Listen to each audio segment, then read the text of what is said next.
సభాధ్యక్షత వహిస్తున్న మాజీ శాసనసభ్యులు గౌరవనీయులు మనోహర్ రెడ్డి గారికి, గౌరవ మాజీ మంత్రివర్యులు మన కరీంనగర్ శాసనసభ్యులు మిత్రులు గంగల కమలాకర్ గారికి, మాజీ మంత్రివర్యులు గౌరవనీయులు కొప్పుల ఈశ్వరన్న గారికి, మన హుజూరాబాద్ యంగ్ డైనమిక్ శాసనసభ్యులు కౌశిక్ రెడ్డి గారికి, గౌరవనీయులు తమ్ముడు ఈ నియోజకవర్గ ఇన్ఛార్జ్ రాకేష్ గారికి, పెద్దలు ఈద శంకర్ రెడ్డి గారికి, పెద్దలు సత్యనారాయణ రెడ్డి గారికి, గౌరవనీయులు మా గంట రాములు యాదవ్ గారికి, సోదరీమణి మమతారెడ్డి గారికి, ఎర్రోళ్ల శ్రీనివాస్ గారికి, రేవతిరావు గారికి, రఘువీర్ సింగ్ గారికి, మరి ఇంకా చాలా మంది ఉన్నట్టున్నారు, పట్టణ అధ్యక్షుడు రాజ్ కుమార్ గారికి, వేదిక మీద ఉన్న సీనియర్ నాయకులకు, ప్రజాప్రతినిధులకు, మా పెద్దపల్లి నియోజకవర్గ అన్నా తమ్ముళ్లకు, అక్కా చెల్లెళ్లకు, మీడియా మిత్రులకు అందరికీ పేరు పేరున నమస్కారం.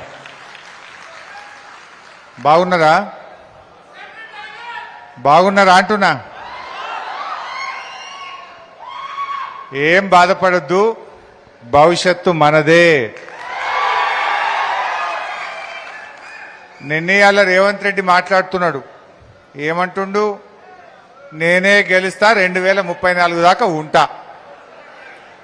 రేవంత్ రెడ్డి తల కిందికి పెట్టి కాళ్ళు మీదికి పెట్టినా 100 సీట్లతో బీఆర్ఎస్ వచ్చేది ఖాయం. ఇలా ప్రజలు ఆదిలాబాద్ నుంచి ఆలంపూర్ దాకా ఎవరిని కదిలిచ్చినా ఒక్కటే, కాంగ్రెస్ పోవాలి, కేసీఆర్ రావాలి. జనం క్లియర్. 2.5 ఏండ్ల రేవంత్ పాలన చూసిన తర్వాత ప్రజలకు ఒక క్లారిటీ వచ్చింది.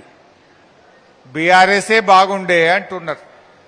ఎందుకు ఈ మాట వస్తున్నది? ఇచ్చిన ఒక్క హామీ అమలు కాలే. పైగా కేసీఆర్ గారు కొనసాగించిన ఫీజు రియంబర్స్మెంట్ పథకం ఆగిపోయింది. 30 లక్షల మంది ఎస్సీ, ఎస్టీ, బీసీ పిల్లల భవిష్యత్తును ఆగం చేసిండు రేవంత్ రెడ్డి. రైతు బంద్ ఆగిపోయింది, రైతు బీమా ఆగిపోయింది, ఎరువుల సరఫరాలో ప్రభుత్వం ఫెయిల్ అయింది, మక్కలు వడ్లు కొనడంలో రైతులకు చుక్కలు చూపించిండు రేవంత్ రెడ్డి. అందువల్ల నాకు తెలిసి రైతు అనేవాడు ఇక రేవంత్ రెడ్డికి ఓటు వెయ్యడు గాక వెయ్యడు. అసలు వడ్లు అమ్ముకోవాలంటే 45 రోజులు పట్టింది ఒక్కొక్క రైతుకు. కళ్ళాలలో పడిగాపులు కాసిండ్రు, ఎండకెండినరు, వానకు తడిసిండ్రు. ఇవాళటికి కూడా ఇంకా 20%, 30% వడ్లు ఇంకా కూడా కళ్ళాల్లోనే ఉన్నాయి. అంటే ఈ ప్రభుత్వం ఫెయిల్ అయిపోయింది. ఇవాళ ఎందుకు రైతు అనే వాళ్ళు ఎందుకు రేవంత్ రెడ్డికి ఓటేయాలి అని నేను అడుగుతా ఉన్నా. మొట్టమొదటిది రైతు బంధు. ఎన్నికల్లో ఓట్ల కోసం కేసీఆర్ మాట ఇయ్యలే. ఓట్లు వేస్తే నేను రైతు బంధు ఇస్తాను కేసీఆర్ చెప్పలే. కానీ రైతుల మీద ప్రేమతో రైతు బంధు పథకాన్ని తెచ్చింది కేసీఆర్. మధ్యలో 2 ఏళ్లు కరోనా వచ్చింది. కరోనా వచ్చిన కేసీఆర్ గారు ఎమ్మెల్యేలకు, మంత్రులకు జీతాలు బంధు పెట్టిండు, కాంట్రాక్టర్ల బిల్లులు ఆపిండు. కానీ రైతన్నకు మాత్రం రైతు బంధు వేసి చూపిండు. 11 విడతల్లో 73,000 కోట్ల రూపాయల రైతు బంధు ఇచ్చిండు మన కేసీఆర్. మరి రేవంత్ రెడ్డికి ఏమైంది? ఒకసారేమో మొత్తానికి ఎగబెట్టిండు, ఒకసారి 3 ఎకరాలకు ఇచ్చిండు, ఈ తాప 2 ఎకరాలకే ఇచ్చిండు. అవునా కాదా? ఆ 2 ఎకరాలకు మొన్న కేసీఆర్ జగిత్యాల బయలుదేరితే 1 ఎకరం పడ్డది. ఒక్కసారి సిద్దిపేటకు వస్తే బిడ్డను రైతు బంధు ఇవ్వకుండా ఎట్లా కాలు పెడతావురా అని నేనంటే 1 ఎకరం ఇచ్చిండు. మొత్తానికి 2 ఎకరాలకు వచ్చింది. ఏం చెప్పిండు అన్నాడు సిద్దిపేటలో? 45 రోజుల్లో మొత్తం పైసలు ఇస్తా అన్నాడు. 70 రోజులైంది పడ్డా రైతు బంధు.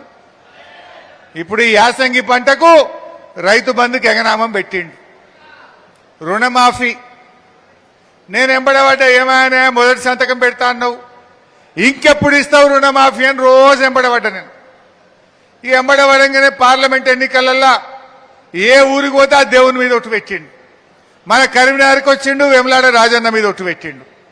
మెదక్కి వచ్చిండు, ఏడుపాయల అమ్మవారి మీద ఒట్టు పెట్టిండు.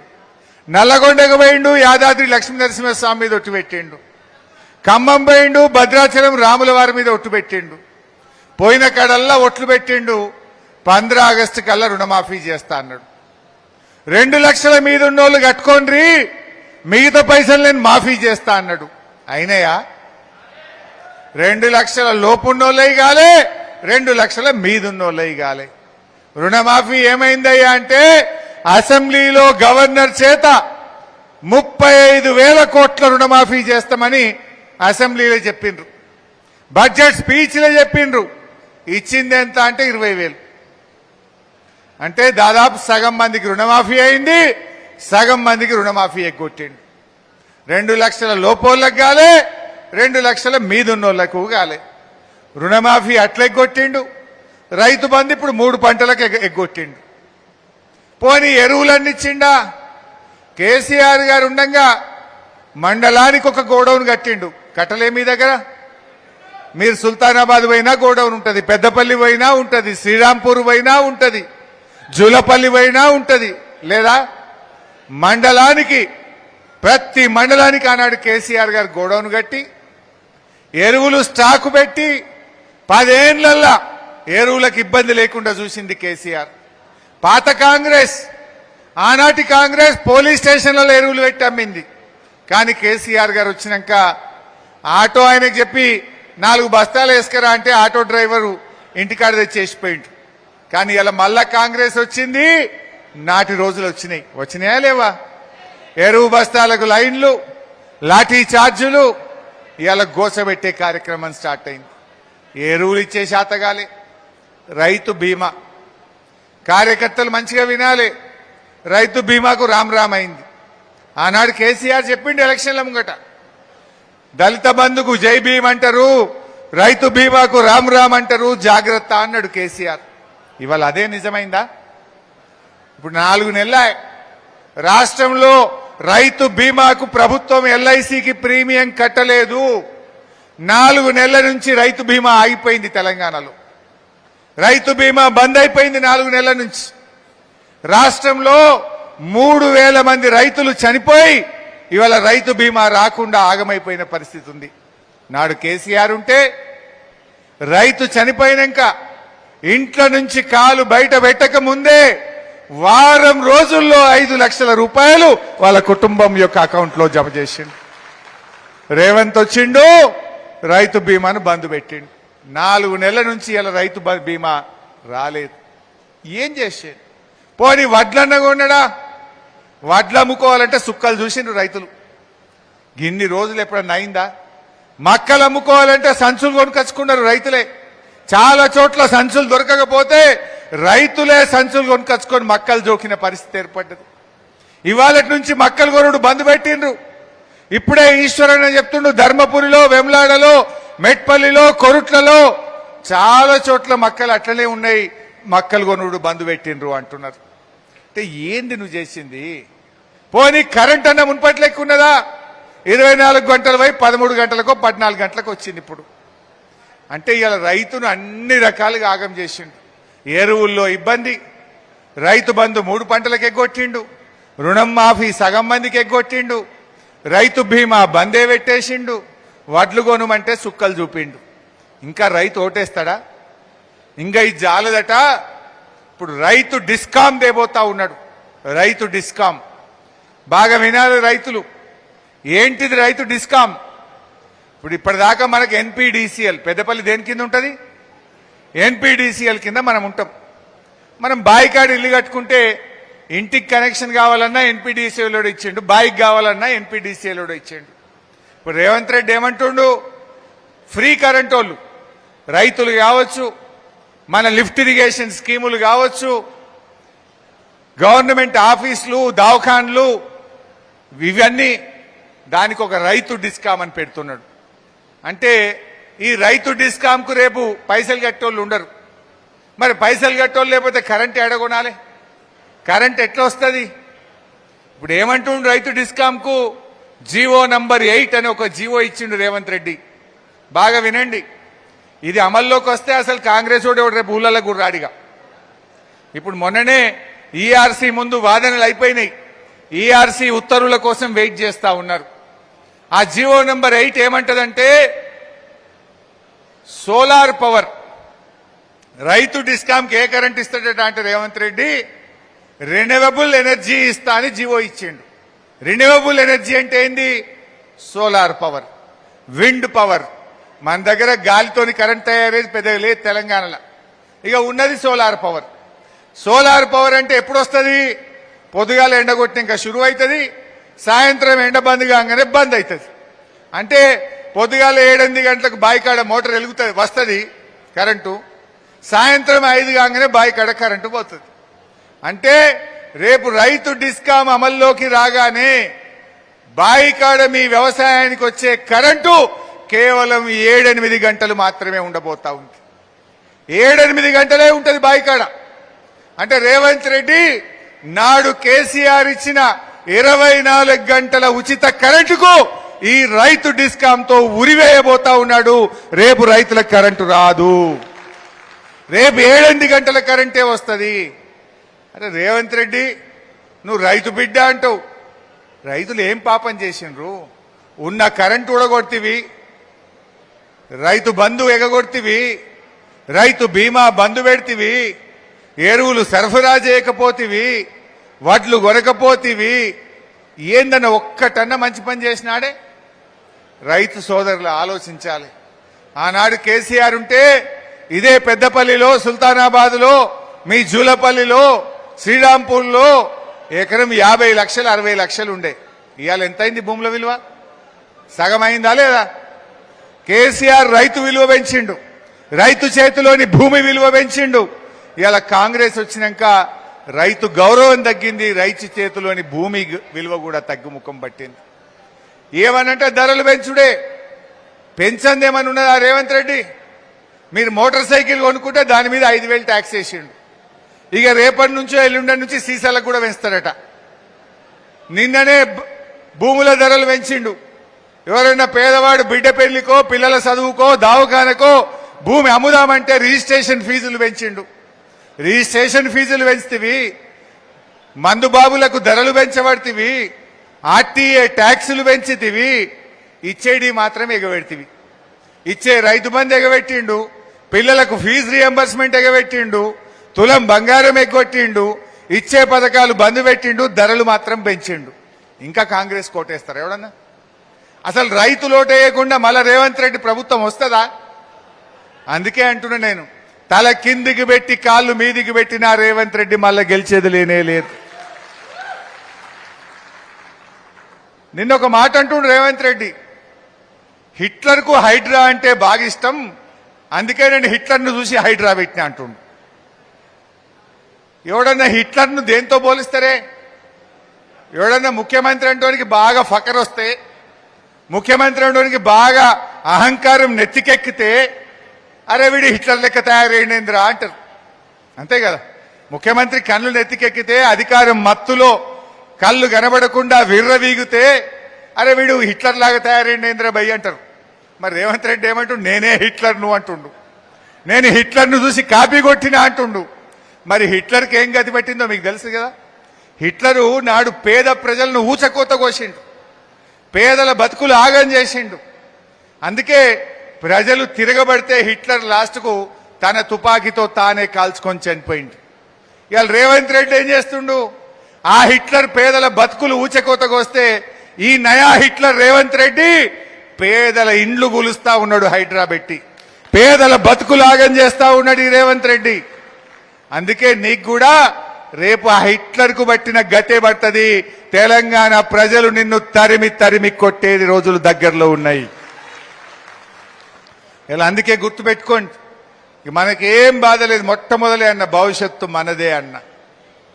ఇలా హిట్లర్ అంటే ఇంకోటి గుర్తొచ్చింది. జర్మనీ దేశం ఈ రోజు కూడా జర్మనీ దేశం ప్రజలకు క్షమాపణ చెప్తుంది. హిట్లర్ చేసిన దురాగతాలకు, హిట్లర్ యొక్క తప్పులకు ఈ రోజు కూడా జర్మనీ ప్రపంచానికి క్షమాపణ చెప్తూనే ఉంటుంది. రేపు ఈ రేవంత్ రెడ్డి పాపాలకు, రేవంత్ రెడ్డి అవినీతి వల్ల రాబోయే రోజుల్లో కాంగ్రెస్ పార్టీ కూడా ఈ జాతికి, ఈ రాష్ట్ర ప్రజలకు క్షమాపణ చెప్తూనే ఉండాల్సి ఉంటుంది. రేవంత్ కు ఇలా ఆలోచించాలి. అసలైన కాంగ్రెస్ వాళ్ళు ఎవరన్నా మిగిలి ఉంటే, ఒరిజినల్ కాంగ్రెస్ వాళ్ళు ఉంటే, రేవంత్ పుణ్యమాని మీ జీవితం అంతా మా రేవంత్ చేసిన తప్పులకు, మా రేవంత్ హైడ్రాకు, మా రేవంత్ అరాచకాలకు, కబ్జాలకు మీరు కూడా తెలంగాణ జాతికి క్షమాపణ చెప్తూనే ఉండాల్సి వస్తుంది. ఇవాళ రేపటి తప్పదలకి అయిపోయింది కాంగ్రెస్ పని. అందుకే మీరు కార్యకర్తలు నేను కోరేది ఒక్కటే, కష్టం అవుతుంది. ఇడొక బబ్లు ఉన్నాడట కదా, ఎవడో ఒకడు తెలుసా? Bablu nickname. ఈడొక పోలీస్ అధికారి బబ్లు అంటారట ఆయన.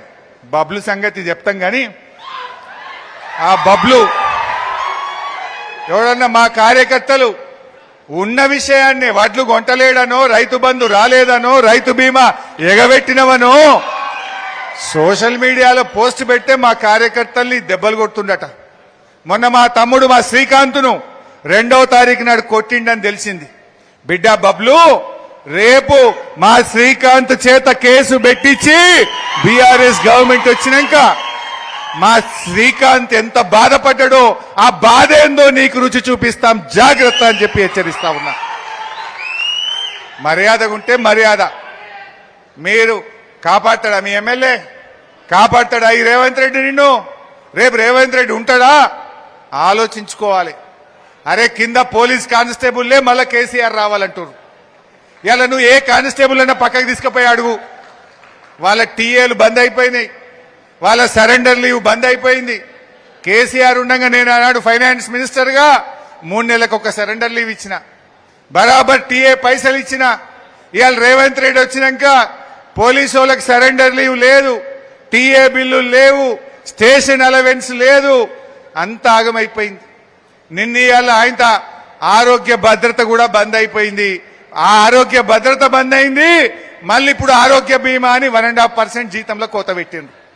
రేపు మీరు ఏమి డౌట్ పెట్టుకోకుండ్రి, కానిస్టేబుల్ల ఓట్లు, పోలీసు వాళ్ళ ఓట్లు అన్ని కూడా బీఆర్ఎస్కి పడతాయి. రైతుల ఓట్లు మనకే పడతాయి, విద్యార్థుల ఓట్లు మనకే పడతాయి. అందువల్ల కొద్దిగా ధైర్యంగా ఉండండి. తప్పకుండా భవిష్యత్తు మనదే. ఎవరు ఏం చేసినా కాంగ్రెస్ వాళ్ళకే మనకంటే మంచిగా అర్థమైంది. ఇంత అవుతుంది కదా, ఒక్క మంత్రి అన్న తిరుగుతుండా?